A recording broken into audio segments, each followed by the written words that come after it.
Do you like movies and games also? Listen, so much more they all know. Vice, Pyro, Lotus, and friends. Welcome to Corrective Consciousness. Welcome to Corrective Consciousness, episode 154, the podcast where we explore the inanity of pop culture. I'm your host, vysethebold, and this is... OldManStompy. And Dracologist.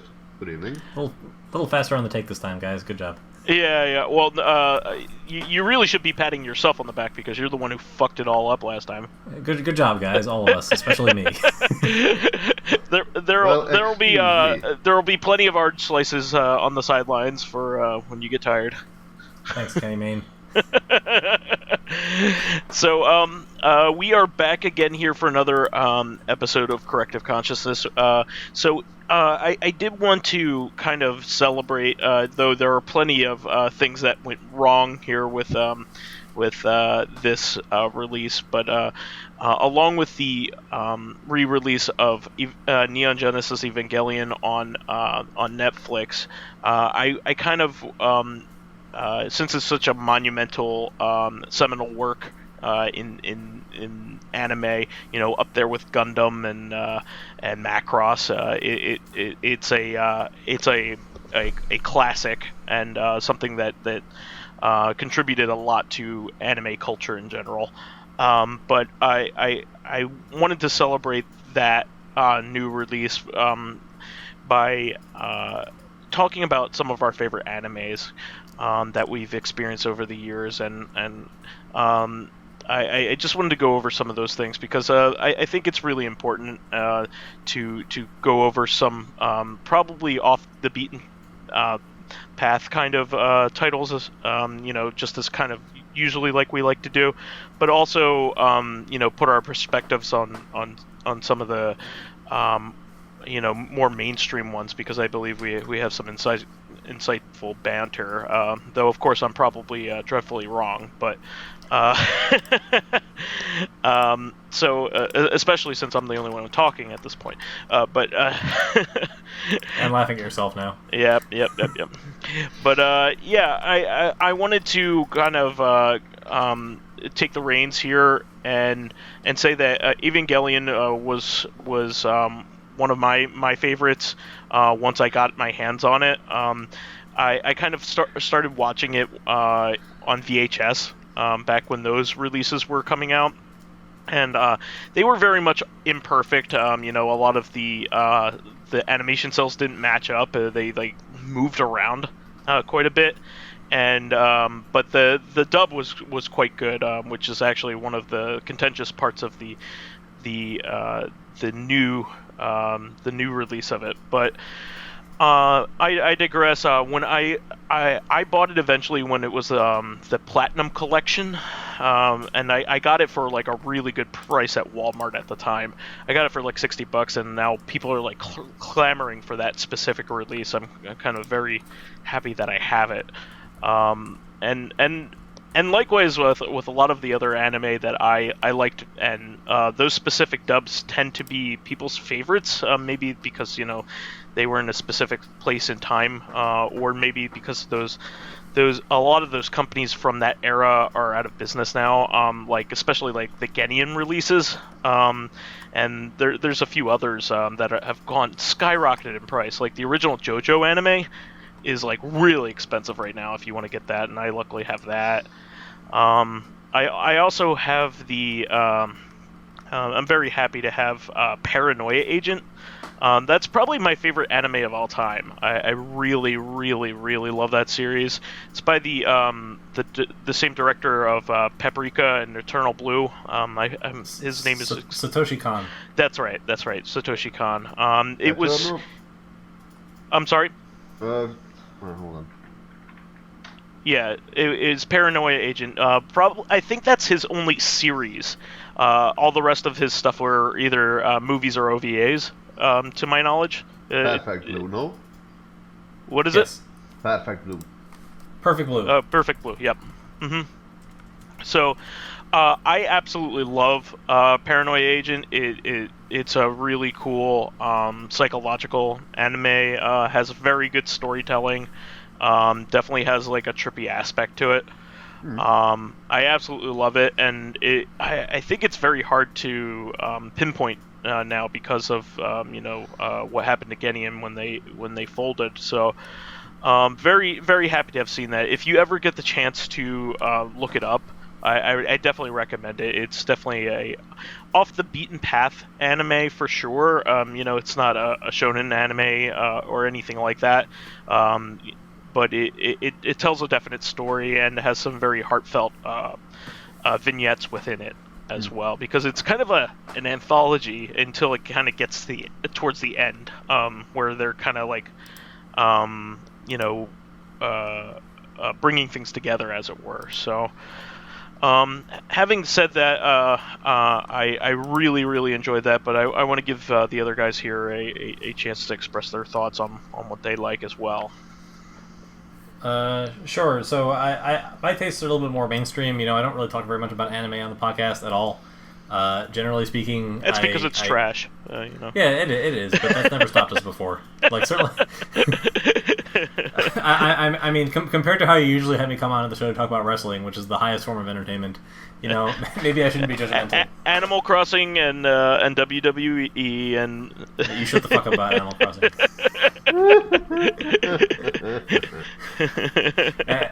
So yeah, I mostly I read like the big ones, One Piece, like Naruto, Bleach when that was out, Fairy Tail, Black Clover, like all the big shonen manga. Like I like to read those. The Black Clover animation is pretty good.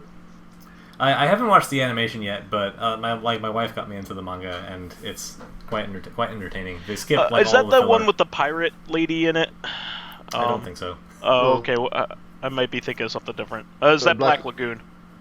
Black Lagoon is the mercenary band. Yeah, that's the one I was Black thinking of. Clover is about everyone being a wizard.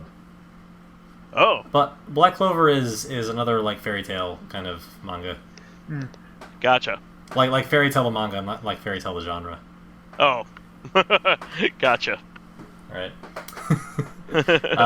Before that, so I was really I watched FLCL maybe like 100 times when I was in college when that came out. That was It great. was pretty Yeah. awesome when it came out. Like the mixing of like the soundtrack with what I thought was a pretty compelling story, and one of the first like really good English dubs that was present in anime, like really solid, like really kept up with the speed of the dialogue and like jokes that were relevant but not necessarily the same jokes as they're like properly localized, but still pretty funny. Well, what I liked about that one in particular is that it had such a stylish presentation. Like in terms of its animation quality, it was unparalleled at the time, and still kind of is because of its hand drawn nature, which like nothing is done that way anymore. It helps that it's only 6 episodes. Yeah. It's like practically an OVA. Yeah, you're right, and it also had very stylish soundtrack as well by the Pillows. It was a lot of people's introduction to a pretty popular Japanese band at the time, but over here, of course, it was like a very off the beaten path kind of thing. But it's kind of funny. I've heard multiple tales of people going over to Japan and expressing how much they love the Pillows because of Fooly Cooly or FLCL, and people don't even know what that the anime is. They know about the Pillows, but they don't know about the anime because it's such a. It was presented on a mainstream venue for anime at the time, so it was presented on Adult Swim, and that was where you went to go see anime for Westerners at the time. So it was heavily seen, but like back when it was released in Japan, apparently it was a very very much an underground thing, and I think we were very lucky that we got a sequel. Did you have a chance to? I haven't had a chance to look. watch too much of the sequel. I think I watched 1 episode. I'm just like I said, I'm way behind, and I don't tend to follow up on anime. I heard it wasn't quite as compelling as the original, but I wasn't really expecting much out of it. I just thought it would be cool to watch some more stuff in the universe. Yeah, and that's basically how the conclusion I came to. I've only seen 2 or 3 episodes out of the 6, I think. They did another 6-episode series, I think. Well, they were done in tandem, right? They're just sort of they were supposed to be like parallel stories to each other. Yes, exactly. But I'm sorry I hijacked you. No, that's pretty much all I had on anime for this first round of introductions. My tastes are not refined like Mr. Ryu's would be. The For sure. of the weeb. Yeah. He's actually very he's one of the best people to talk to about this kind of thing because not only does he have his favorites and he keeps up on it, but he also is really good at suggesting things based on your tastes. I'd love to have him on at some point just to hear recommendations because he's into his own insular stuff, but he recognizes that not everybody's going to like that kind of thing. And so he'll be able to like he knows, for instance, that I like things like Paranoia Agent, so he could make a good suggestion for us, that kind of thing. That is also something else I watched on Adult Swim. So like I know that you call Adult Swim like a mainstream way to watch anime, but like as cable channels go, that was pretty like well hidden. Adult Swim is on a children's cable network, like at like 12 o'clock at night. I'm sure a lot of people watched it. Enough that it became its own. Enough that it became its own network in its own right. Like it splintered off from Cartoon Network to become its own broadcast network and sell its own advertisements. But it probably didn't have as much viewership as like regular Cartoon Network for a lot of the time. Actually, for its time slot, it actually was getting better ratings than like the Tonight Show at the time. Like it was a very mainstream network, but maybe not for the anime. Maybe for like Family Guy and Futurama reruns.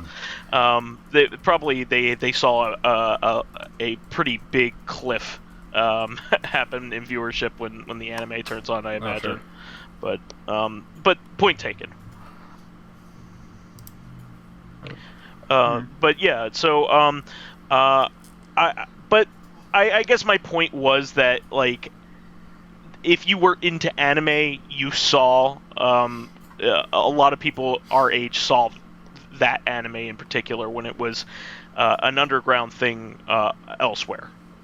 Is I guess my point. So I'm looking at it you are correct. In 2003, Family Guy, Adult Swim beats the broadcast talk shows. That was 15 years ago. The viewers were less than 1 million. So yeah, it's not huge, but no. It's certainly non-trivial.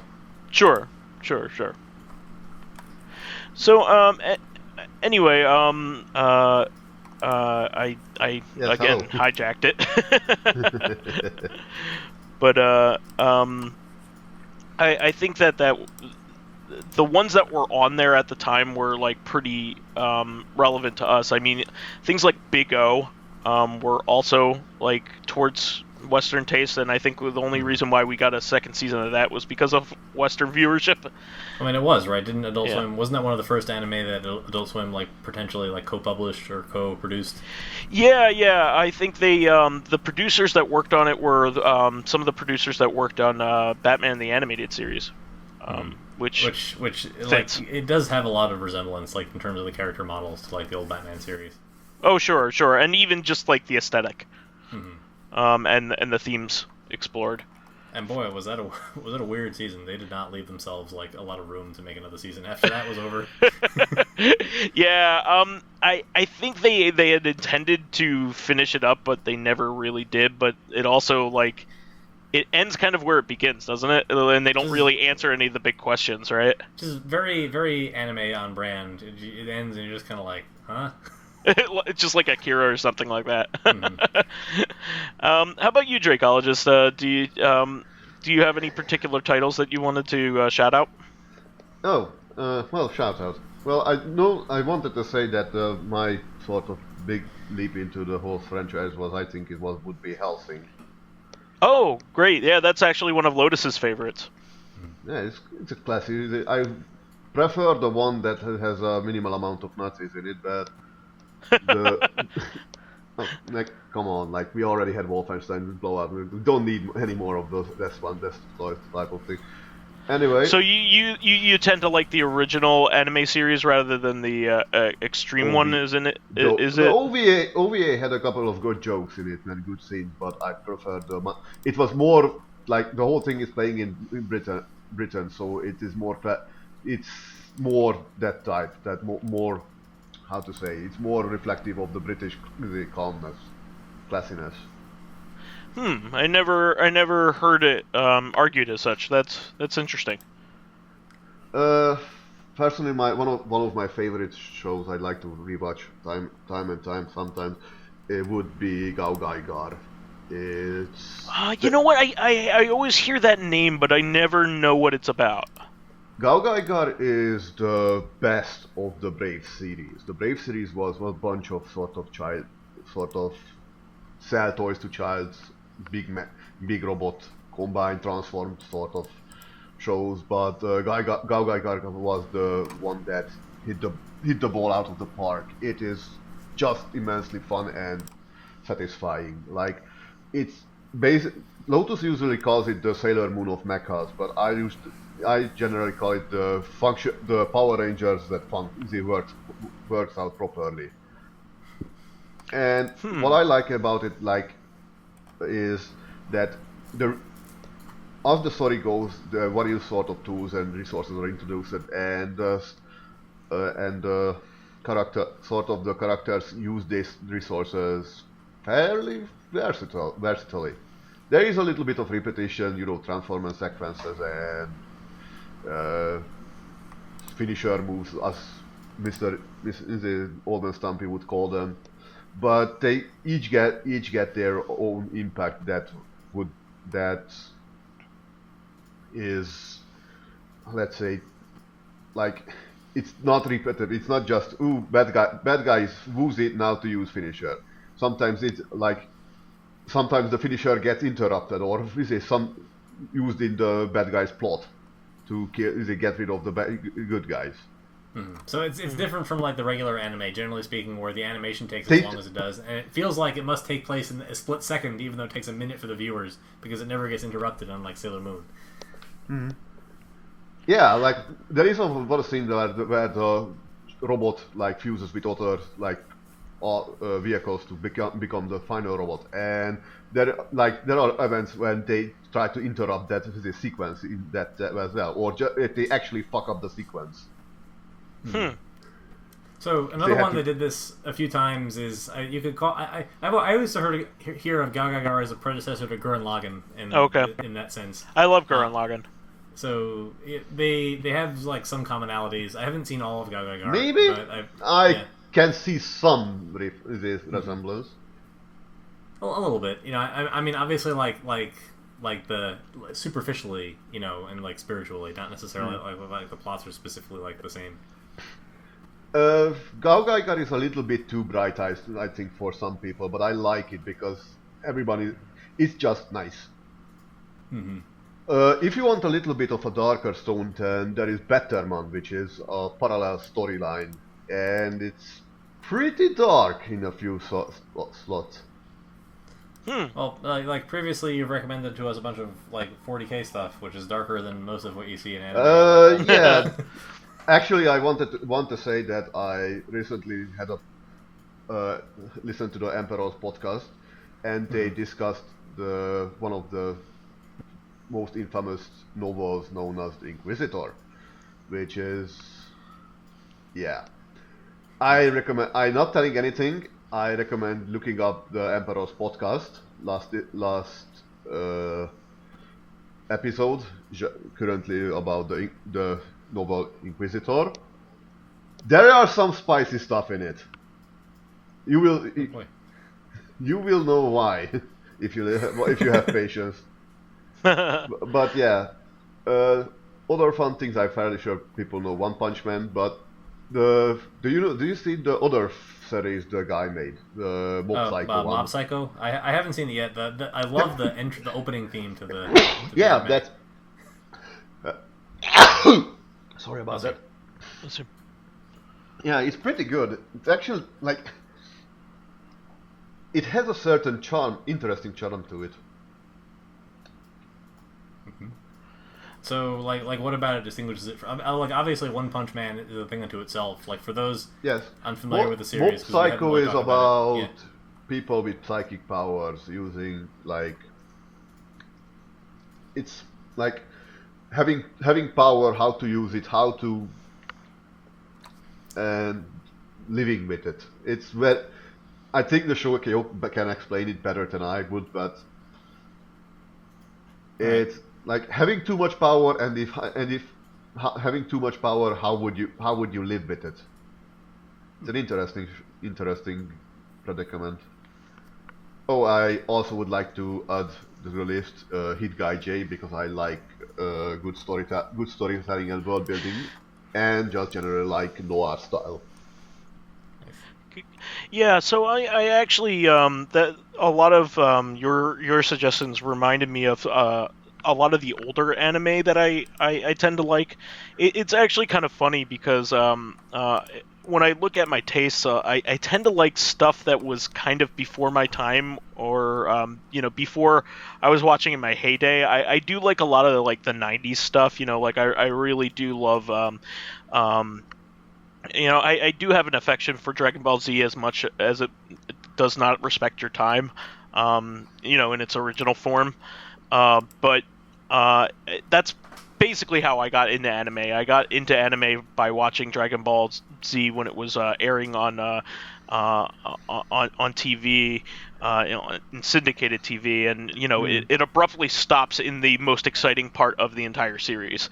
Right when the original launch of Dragon Ball Z, right when Goku comes back to Namek. Yeah. So infuriating. He finally gets to Namek, and then the series basically restarts over and over again, as syndication airings tend to do, without any explanation as to whether you're getting more episodes or whether you missed an episode or something. So it was quite infuriating at the time. This was during the pioneer days of Dragon Ball Z. I know that during the times that we had airings of Dragon Ball, there was other two cartoons called... The one was, of course, Sailor Moon, and the other was called a series called Candy Candy, if you ever heard of that. I've never heard of that one. I of course have heard of Sailor Moon, and I watched that as well. It's a story about a little girl living in a sort of World War I era time. Yeah, sort of a life story. If anyone likes it, I don't know. I didn't watch it too much because back then, not my cup of tea. Cup of tea. Yeah. But I did. Yes. Oh, go ahead. Mm-hmm. I did watch when I had the chance, even if I didn't understand much because it was not in my mother language. A bunch of Digimon or Digimon. Oh yeah, I actually watched Digimon as well during the Pokemon craze, and I actually like Digimon quite a bit. As an anime, I probably would suggest Digimon over Pokemon because it actually has a story that matters.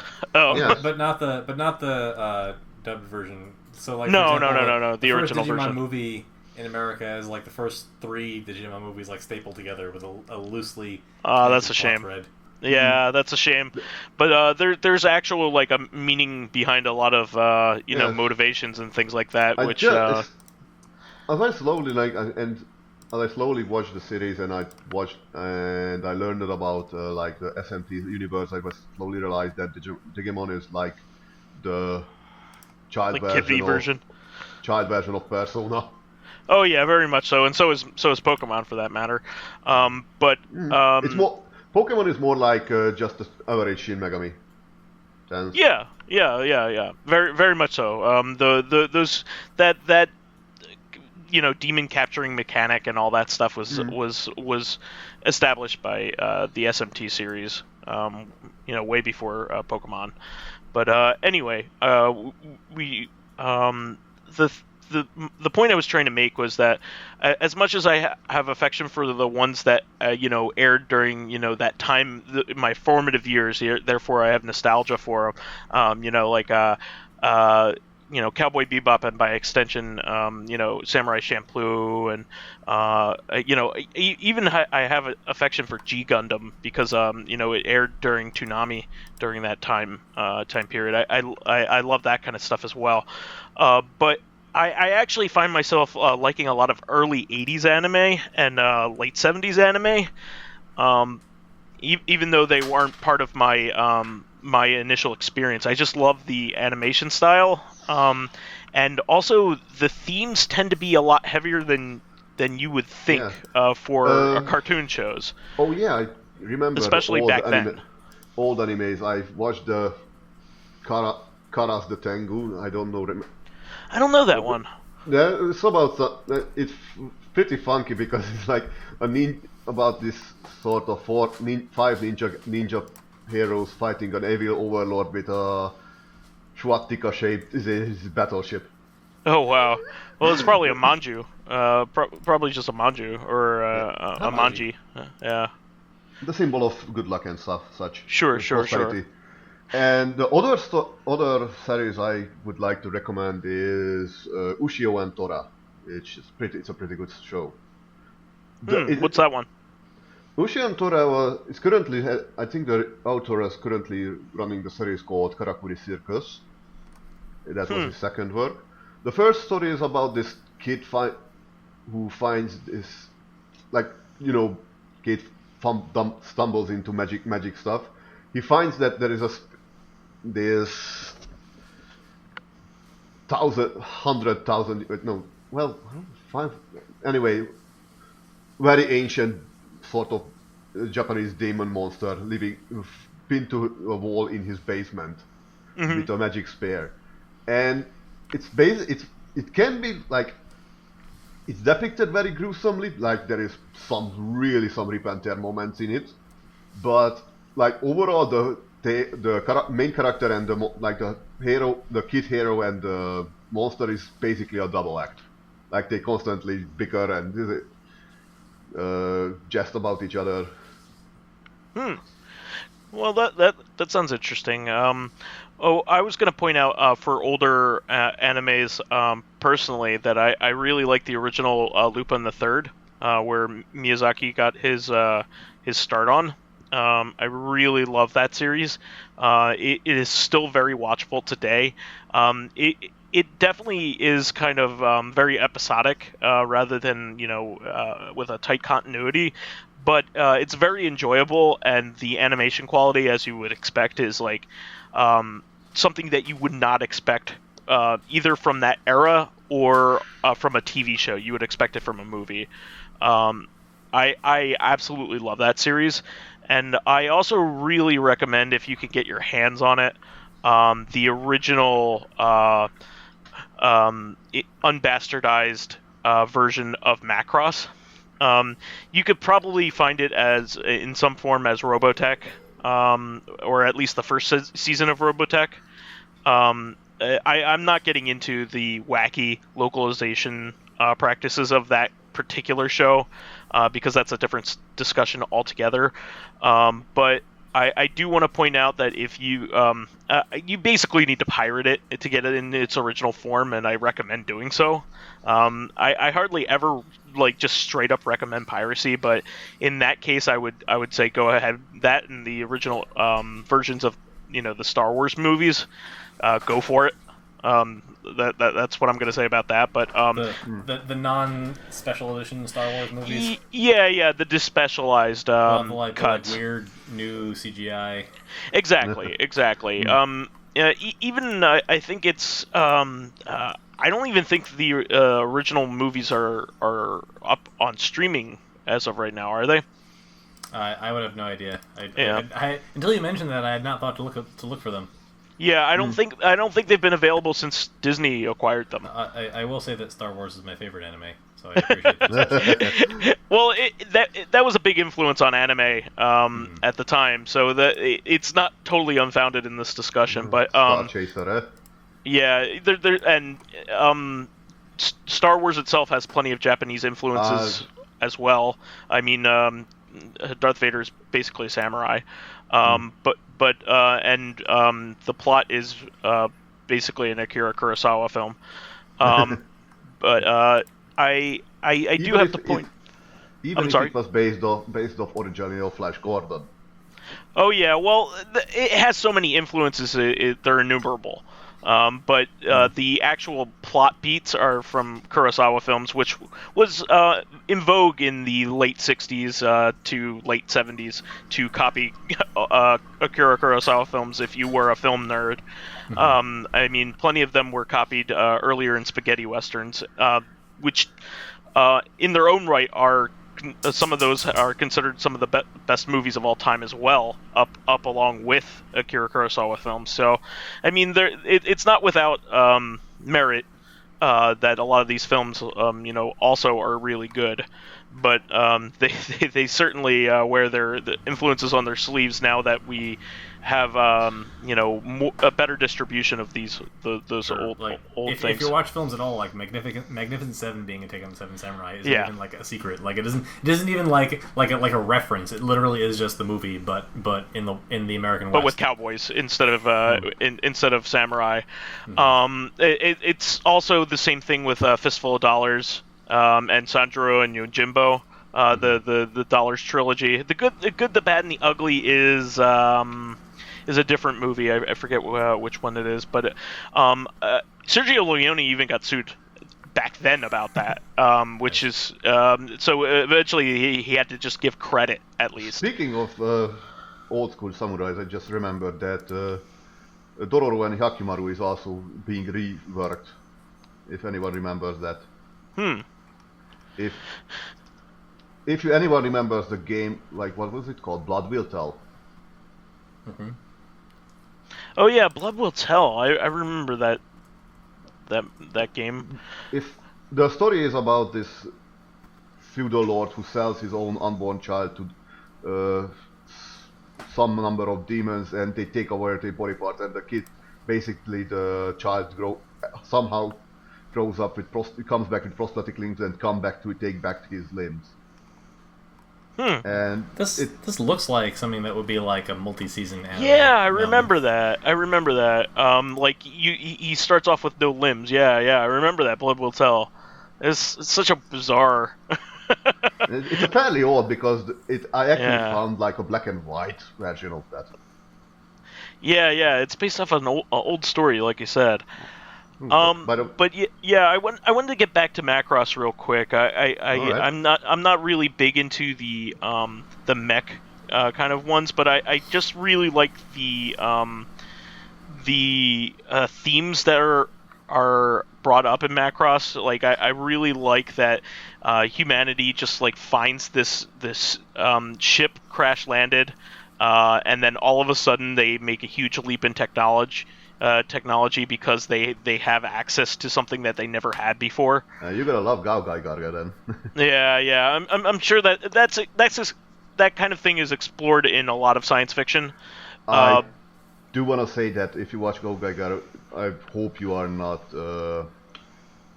not sensitive to flashing light. Oh no. it happens to be one of those series that it's for some reason really likes these flashing lights. Yeah. Later on the series, they actually stop it. But the first few episodes can a little bit sensitive. But yeah, anyway, carry on.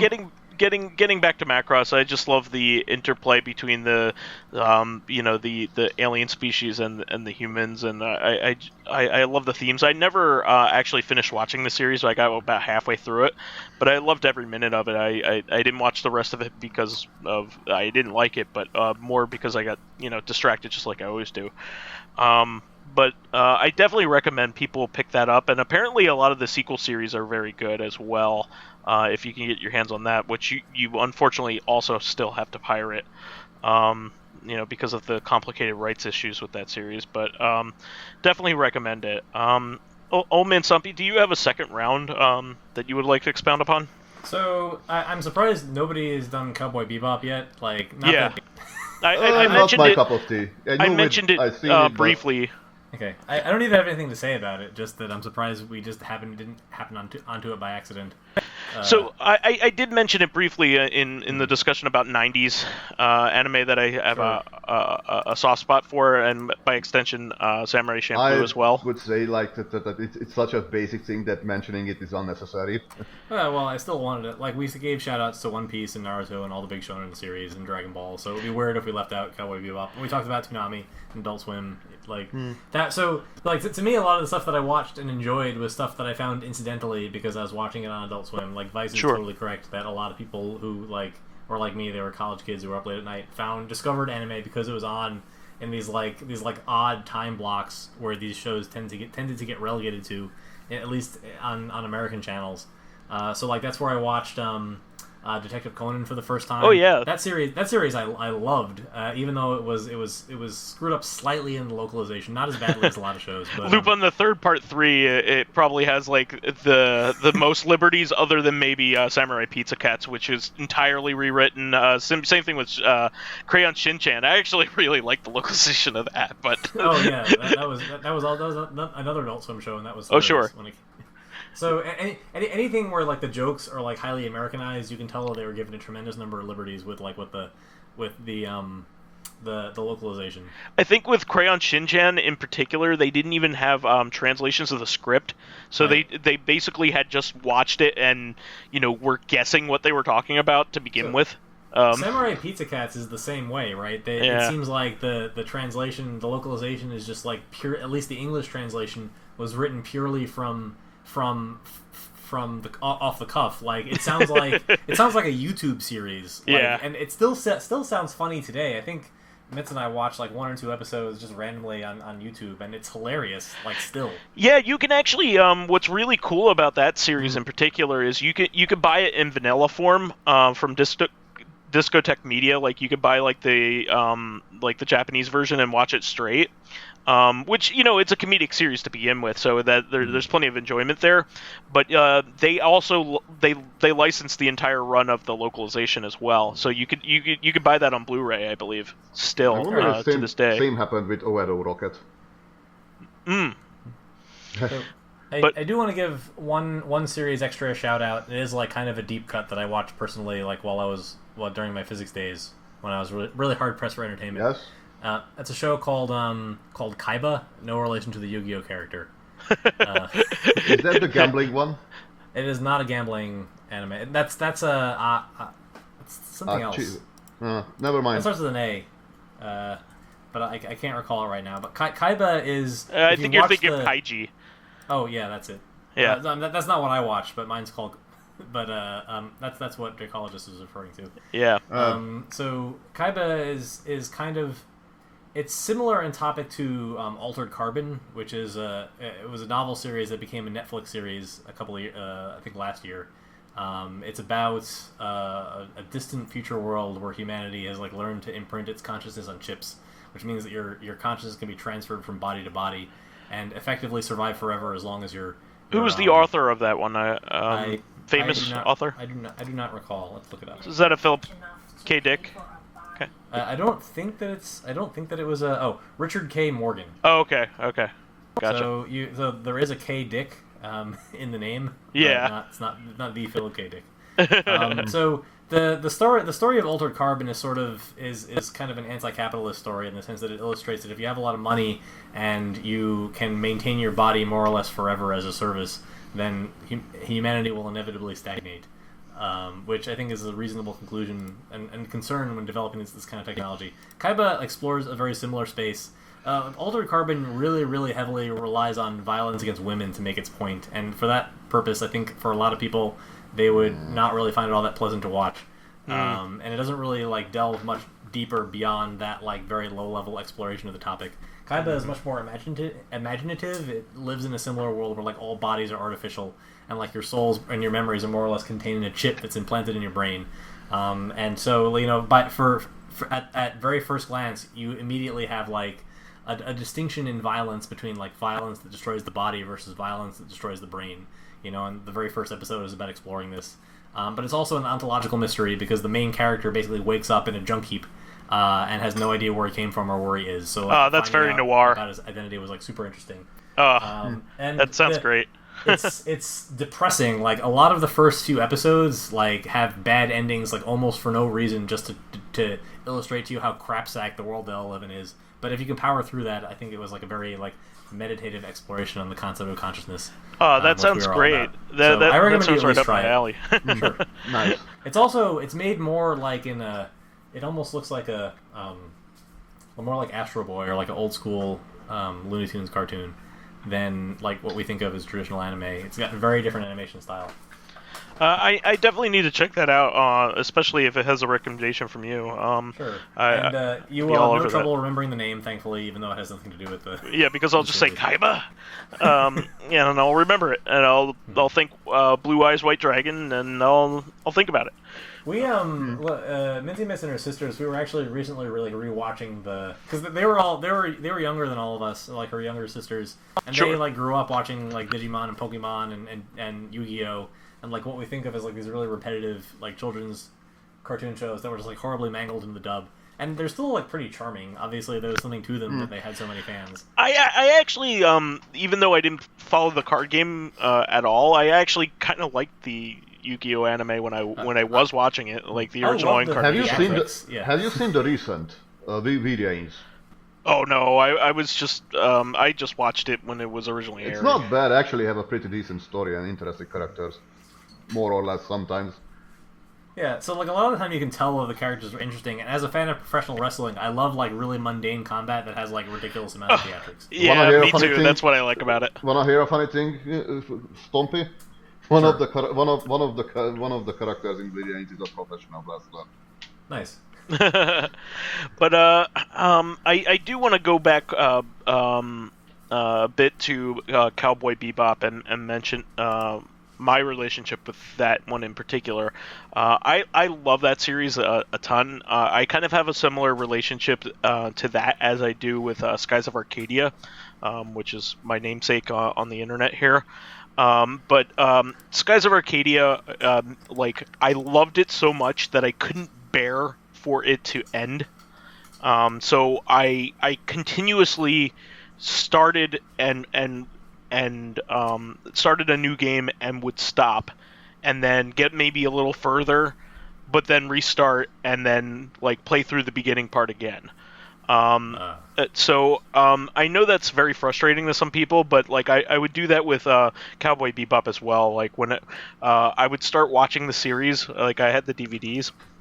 I would start watching the series, and then I would get to a certain point that I always knew, and I wouldn't progress past it because like I knew the end was coming, and I loved it so much that I couldn't bear to be in a world where there was no more new content for it to come out, and kind of similar with the Sandman in terms of comics.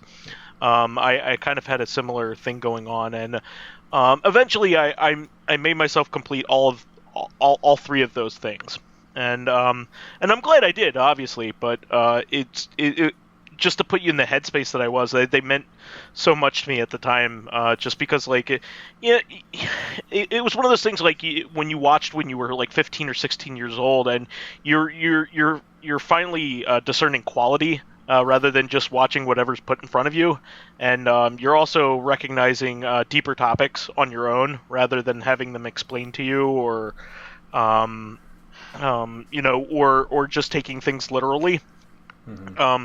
So all of these things kind of had that effect on me at the time. It's just kind of like that 1999, early 2000s kind of era for me. So I just quickly wanted to mention that just because, I love Cowboy Bebop a lot, and I know I'm far from the only person, in our age group with that same experience, but I did have to say that. I've had like kind of similar thoughts about Gravity Falls and Steven Universe. Both of which more or less. So Gravity Falls ended as a show after 2 seasons, but it took about 4 years to finish. And Steven Universe, it isn't technically over. Like the franchise didn't end, but the most recent round of episodes more or less concluded all the major story arcs. Oh wow! That have been introduced in the series so far. So you can consider it to be like it. And like those are heavy duty themes too. They're extremely serious themes about like personal identity and that sort of thing. So, we try to watch the shows as much as we can. I don't watch everything when it comes out in television anymore because I don't have the capacity to do it. But there's too much good material anymore, really. And these shows don't follow like a seasonal cadence. They come out whenever it's convenient for the cable networks to release them for a little while. So you get like a whole bunch of episodes in a row, sometimes 5 in like a week. And then you get nothing for a while, and so they're played during times in which you wouldn't have access to them anyway unless you had a DVR. Even if I did, like at 8 o'clock, I wouldn't necessarily be watching the show, and there's not going to be another episode for like 3 months after those 5, so I have all this time to watch it, and it's almost like it suffuses your life, and when the show is over, like a light goes out on in your universe. I don't want to like oversell the impact of manufactured characters, but especially Steven Universe that I had a special relationship with because I watch it with my wife a lot of the time. Like she can confirm that I think it's one of the best shows to watch with a significant other, personally. To have it end, it's like we can never have this experience anymore. We can watch the show again, but there'll never be any new discovery. It'll always, you see new things you never saw before. But it's like you live your life along with the characters, and when the show is over, they exist in this kind of like perfect stasis only in your mind. But they'll no longer have any continued adventures. I feel like a lot of the time when something gets a sudden revival, when it comes out of the blue, or when something ends when it felt like the final chapter of a story wouldn't come out for a very long time, or when the series was on hiatus, it can only disappoint you because the characters, because whatever the world's moved on too. The world's moved on, and whatever vision the creator had isn't necessarily this unique synthesis of their personal vision plus the impact that it had on your life. The creator can never match that. Yeah, especially if it was something that was being released when you were a teenager, and then you go back to it as a 30-year-old, your perspective is completely different. And in fact, even if you had started reading that as a 30-year-old, it would have been different. To begin with, if you had started that series as a 30-year-old, it may even seem trite. Some of the things that meant so much to you, it may be aping off of other well-known things that you just didn't know about at the time, or even just a plot thread that was of critical importance to me because I cared about this big character is just totally irrelevant to the creator and just never got more than a passing mention, which would be extremely unsatisfying. The one thing I felt like did this successfully was the Wheel of Time series that was concluded. It was a novel series by Robert Jordan, who was a bit of a long in the tooth traditional fantasy writer. And he passed away. That's selling it kindly. It's very overwrought a lot of the time. But I read it, when I was a teenager, and if I'd gone back and probably read it as an adult, I probably wouldn't have liked it nearly as much. I would have thought it was, overdone, overwrought, very it's very patriarchal. It's very he does not know how to write a good female character at all. They're all assholes, and they don't deserve to be. But the final book was written after his death by Brandon Sanderson, who basically was a guy closer to our age who grew up as a fan of the series and did the series more justice, I would say. So it's almost like the series had a regenesis in our generation. Not that it's it's still pretty traditional fantasy, so if you're not into that, you're not going to like his books any more than you like you're not going to like his version of the Wheel of Time any more than you like Robert Jordan. You probably should just read Brandon Sanderson's book on their own right because they're decent. Yeah, you know what? I had the same kind of experience with Scud, the Disposable Assassin. I don't know if you know anything about Scud, but so Scud was one of those very popular underground comics at the time. I know it's kind of a misnomer to call it that. But it's true. He was an independent comic darling. It was one of those self-published comics. It was self-owned. It was creator-owned, but it was for Image during Image's heyday. Okay. And it also has some connective tissue with Rick and Morty. So I believe Rob Schrab is a close friend of Justin Roiland.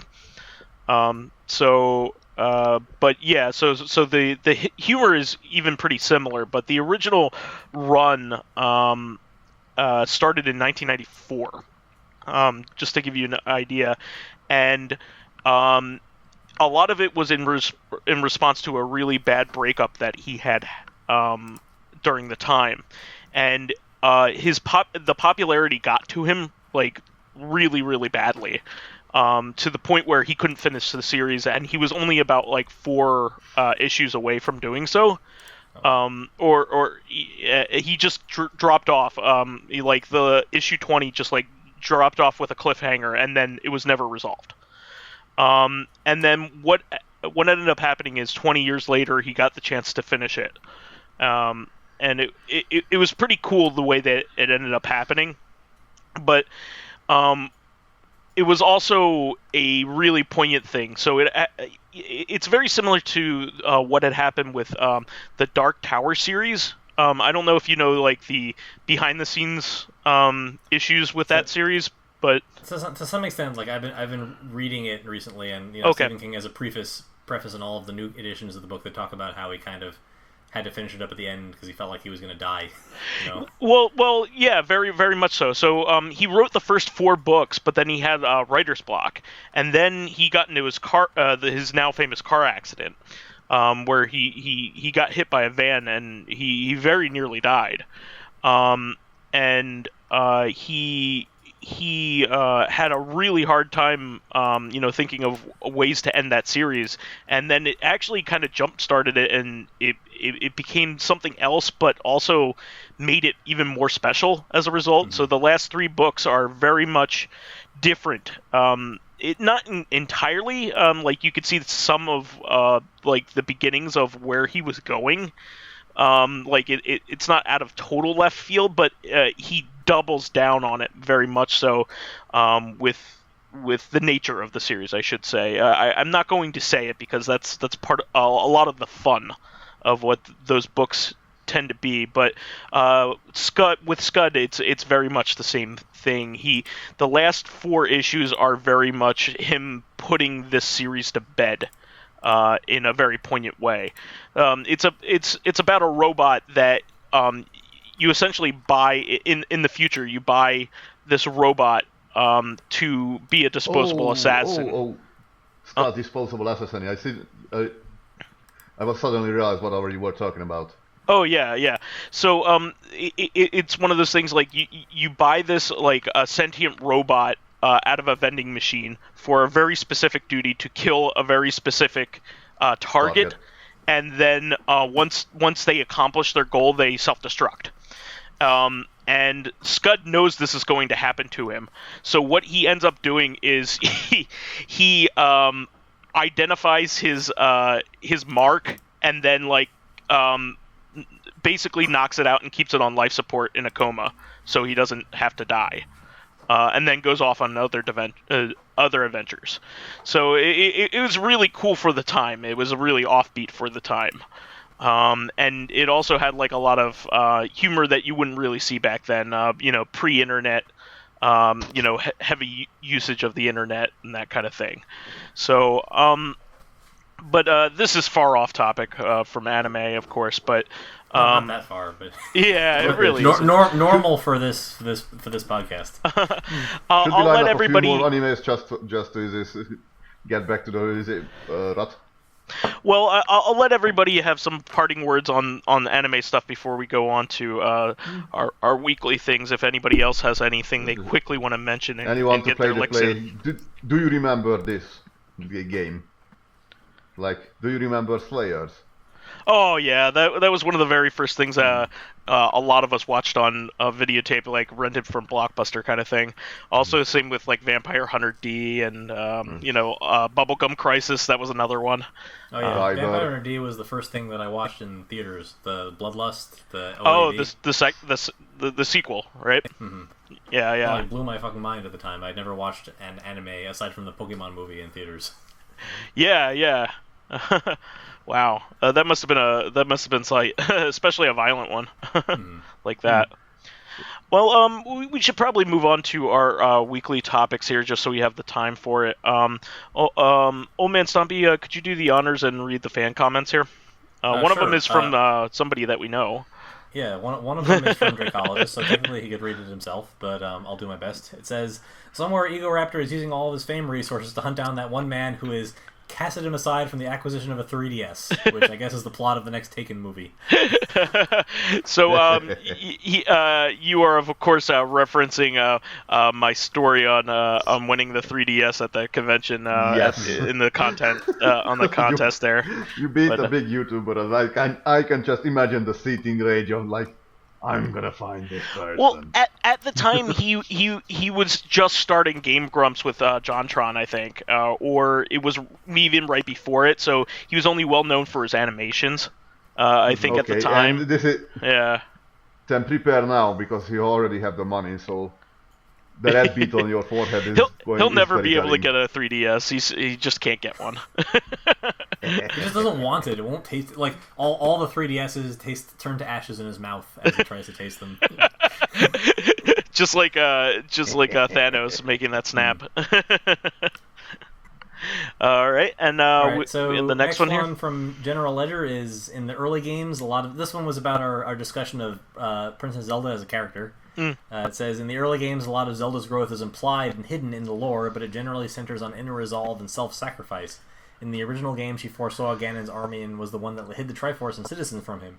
Ganon was torturing her for the location of the Triforce, while Link was dungeon delving.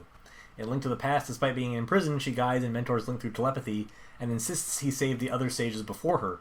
In Ocarina of Time, she starts out as a know-it-all, unaware of her own naivety, as after Ganon manipulates her, she realizes her flaws, develops into Sheik, and is the one disrupting Ganon's plans while Link is in stasis. In a lot of ways, her growth parallels with Sarah Connor. She moves from victim to vigilante to vanguard. That's interesting. Actually, a pretty elegant way of saying it, I think. That's sort of what we were talking about. Like, Zelda has moved more and more to the forefront of the games, like, as the series has progressed, and it seems like it's considering the game is named after her. Like, yeah, really, there should be, like, a Legend of Zelda. Like, she should get, like, top billing. She has top billing in every game. She should be playable at least as a deuteragonist somewhere. Well, she will be playable in the new one, so thankfully. Nice. But I think they should even have one where Link isn't even involved, which would be really nice. That's what I really want to see. Like, to me, it feels like The Legend of Zelda, like, should be, like, the thing that started it all. Like, the very first one in the timeline should just be fucking Zelda. No Link, maybe not even Ganon. Like, just Zelda as, like, a badass. It doesn't even... That's what I mean. It can be completely disconnected from the lore of the series. Just let her do her own thing, Yeah, absolutely. I completely agree. Alright, so... those are our comments. We have one fan question from Minty Mitz, who supplied it to us literally 5 seconds before the start of the podcast. Yeah, we have to preface this by saying, please do drop some new topics into the comments file. I know everybody's been listening and probably been busy with summer things and all that, but otherwise we're going to have to continue to manufacture our own questions. And while we like doing that, that's fine. Go ahead. No, we do of course always encourage our fans to get involved in the podcast, and in fact we have had several of them on the podcast. So, sure. But on top of that engagement, Minty Mints is always happy to, like, probe us for our personal preferences outside of the world of video games, which you might be under the impression that's literally all that we do sometimes when we like record episodes of this. Sure. Unfortunately, her current question... Wait. You mean there is more life outside video games? It's not very exciting. It often turns to ashes in my mouth, but there is more to life. Why is it everything turning to ashes in your mouth? Gross. Who was the guy who was cursed by the gods by eating his children? Is that a fable? It sounds like Greek. Midas almost, but No, that was gold. Midas was the gold touch. This was not Sisyphus. Who was? I'm trying to. Yeah. Sisyphus was the boulder. Was the rock. Yeah. Yes. I don't know. Put it in the comment section because. No, Midas was the gold touch. We just went over that. Midas was punished. I thought that was part of it too, but I guess I'm wrong. No. Well, he turned his daughter, with... which is the thing he loved the most, into gold. Mm-hmm. It's just similar theme, I think. If you remember, Midas was punished with he was given donkey ears. Oh, I don't know. Okay, yeah, that that's what sounds I was like saying. Pinocchio to me. I thought that this might be like a side part of the story that isn't the part that most people remember about the gold thing. But yeah. we'll have to go look it up. Sure. Anyway, We do also have a question from Mentimitz, which has nothing to do with things turning to ashes into your mouth. It is, what is your favorite quick play game? So me personally, I have two that I really want to mention. On the Switch, I really love a quick game of Downwell. That's definitely a pick up and play game that you can play for just a little bit, especially if you're bad at it like me. I usually don't get too far. Maybe I'll get into like 3 or 4 levels if that, but I'll never finish. I haven't finished a run yet. But I do love that type of game. And my other favorite, probably my favorite cell phone game, mobile game, is called Pinout, which is like a perpetual pinball game. Like you constantly are pushing the ball higher and higher up this table. It is a lot of fun. I beat all of the available levels and went on to overtime in that a long time ago, but I still love playing it. It just feels very satisfying and has a very awesome Tron-like soundtrack, which is on vinyl now, by the way. Nice. So really good stuff. Okay, so my favorite PC free play game has like fast play game has always been like one of the roguelites. So like I played Binding of Isaac a lot. Yeah. Obviously, I play MTG Arena. That's a bit of a time sink because you're reliant on playing with another human being, but usually the games are pretty fast. That tends to be what I do with my time when I don't know how much longer I'm going to have before life calls. Sure. Temporarily Isaac was replaced by Enter the Gungeon when I was recommended that by Vice, which is also a pretty fun game. I had stopped it for a while because I knew that the Farewell to Arms update was coming out, and also there were like a lot of like weird bugs related to it, and I wanted to make sure that all those were squished before I got back to it. Sure. And on phones, up until recently, I'd been playing Wordscapes, which is like a game that's huge in America for a little while. It's just like this word making game where you have like it's like a crossword puzzle basically, where you have like a little bank of letters and you just like trace out words, like jumbles from it. Oh, that's pretty cool. It's simple. It's something that I can do on the train because a lot of I do also have Pinout, but I'm not as good at pinball, so I haven't really gotten into it as much as Vice did. But he talked about it on the podcast like a year ago, and I downloaded it after that. Oh, I'm happy because that's such an awesome game, and it's well crafted. It's just really well made. I was in a diner and I was playing Wordscapes, and the waitress walks over to me and she says that she plays the game for her memory, and then it occurred to me that I'm playing like a game that like 60-year-old women play, and I felt like maybe I was not the target audience, but like I play it like a maniac. There's like it's from that class of mobile games where the actions are really repetitive and there's like thousands and thousands of levels. You do the same thing over and over again. And my parents were playing it, and there's like a weekly tournament where you compete against other people who are like at the same level as you. So I would play like a maniac for like those 3 days, and I would just get like totally burned out in the game because it's so fucking repetitive. And then on Monday I would just forget it existed for a while, and then on Friday like I would eventually try to catch up to my dad, who was the one who told me about the game in the first place. So it was this weird I had this weird love-hate relationship with the game where I felt like I had to play it for 3 days out of the week, and I would just get like totally sick of it. And I think just 2 days ago I beat level 6,000, which is the last one. Oh wow! And I am done. But it turns out they make like 3 more versions of the same game. Oh so wow! I don't know.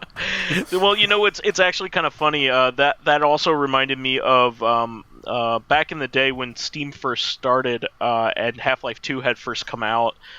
It was packaged with a lot of like side games. Kind of like what they did with the Orange Box later on, and one of them was a Half-Life themed version of Peggle, and that for a long time, I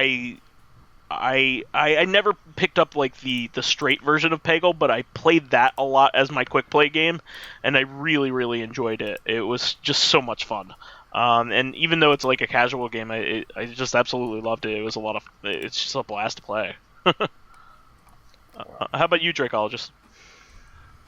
I played a lot of PopCap and what was that called? Is it Big Fish games? I also played a lot of Flash Big games. Fish games, yeah. I still have a bunch of easy ones that I didn't complete, but yeah, they're sort of like mini Tetris, mini sort of puzzle or time sync games. There was a lot. And some of them were pretty good and pretty original. I do have to say that nowadays I mostly try. The only thing I play that I can sort of quick play is Drac, which is a old DOS game. Oh, sure. Those were Is- great for that. Is a sort of Tetris type of game with sort of challenge levels, because the game is a bastard. It basically, there are so many little caveats of this game that how, like, you, for example, there are more than just the classic Tetris pieces. Like, Tetris gets its name because each piece is made from 4 conjoined blocks. Sure. Here it uses, like, there are blocks that are 9 block sized. That's just a big chunk. There are each block has a randomized element to it, or sometimes they just colored bricks, sometimes they do something special, and so when you're first playing it you have to figure out which one is which. For example, there is one that are made from marbles, and when you place it down, they roll down the sides of other places and fill out gaps, which can be useful. There are blocks that lose cohesion, and when placed down, anything that is above is not resting solid will fall until resting solid. There are like blocks that move into a specific direction when they land, like one that are moved completely diagonal, which were very difficult to utilize properly. There are ones that actually move completely sideways when hitting, which is also a bastard, because you can actually accidentally place it in a wrong place and it will gleefully glide to the sideways and create a platform that you don't want. And if that was not enough, there are interaction between already placed tiles, because there are like each tile has an antimatter, sort of, like each tile has its negative tile, which is when placed next to each other they mutually destroy each other. There are elemental tiles that, like, there are blocks of water and balls of fire. If you drop the balls of fire, they mutually destroy each other. But if you place the fire blocks down and drop like ice balls or snow blocks onto it, they completely melt without any they disappear completely. For example, or if you drop dirt balls onto any kind of fire, they destroy it if they under Makes it sense. or above it. Sure. So yeah, and you have to, and there are some challenge levels that are very, very difficult. Like one level, you only get the blocks that go sideways, and you have to make at least 2 lines. And the two, and again, there's the block that goes left and the block that goes right. If they get next to each other, they explode, usually destroy each other. So yeah, like anytime. It sounds like a fun game. Yeah, it's fantastic actually, but it is difficult. It can be very difficult. Well, so yeah. Oh, good. It's a good pickup. It's a good pick up and play game for a few rounds. If you manage to beat the level, you beat. If you not, you just quit. Yeah. Well, I think that's a good survey. Of course, we all have things that we delve into from time to time. The original Contra for me on the NES is another one that I just like to pop in every once in a while, just for a quick play. But does anybody have any last words before we wrap up the show for tonight? I'm good, thanks. Okay. How about you, Dracologist? No. Okay. Well, that is the show for this week. We want to thank our fans who contributed questions, also cast members. Please keep us supplied with awesome topics by submitting your questions of your own on the YouTube and SoundCloud pages. We thank you in advance for that. Please give us thumbs ups, likes, and 5-star rating us on iTunes. It helps promote and spread awareness of the show, and any bit of encouragement helps keep the show going. You can also catch us on Tuesdays on our sister podcast, Reactive Consciousness, the in-depth look at this week in our lives. Finally, you can friend me as vysethebold on Steam, PSN, Xbox Live, Twitter, Battle.net, and Switch. Ooh. And you can find me as OldManStompy on most major gaming and social media networks except for Steam, where I generally don't want to be found. You can give me direct challenges in Magic the Gathering Arena as OldManStompy, and on Twitter as OldManStompyCC. I will. I know I make a reference every time I talk about this to the original OldManStompy account and having lost the password, but I will never find that. So Was it connected to an email that you don't have access to anymore? It was connected to my old email account at CERN. Actually, not even that. My old one at my graduate school, which I lost when I lost access to CERN. Even back then, I didn't use it all that often. Sure. And I tried to go through and update all of my accounts to my Gmail or something sensible that isn't tied to my current job when I switch jobs. But I wasn't actively using Twitter, so I forgot that one. Yeah, makes sense. How about you, Dracologist? You can find me on Skype, in Steam, on Discord, on this Roller of the Crocosquare, and Castle Saturn. Gotcha. Well, we also should also take the opportunity to shout out Lotus Prince. We forgot to do that on Tuesday, but definitely take a look at his Patreon and his channel as well, because he puts a fantastic amount of work and creates a ton of content. And to be honest, he's probably the reason why you're here. So definitely do support him in his endeavors if you are a big fan of us as well. Well, we'll catch everybody for a new episode of Reactive on Tuesday. Cheers. I'm not used to going second. Still not used to going second. Good night. All right, catch ya.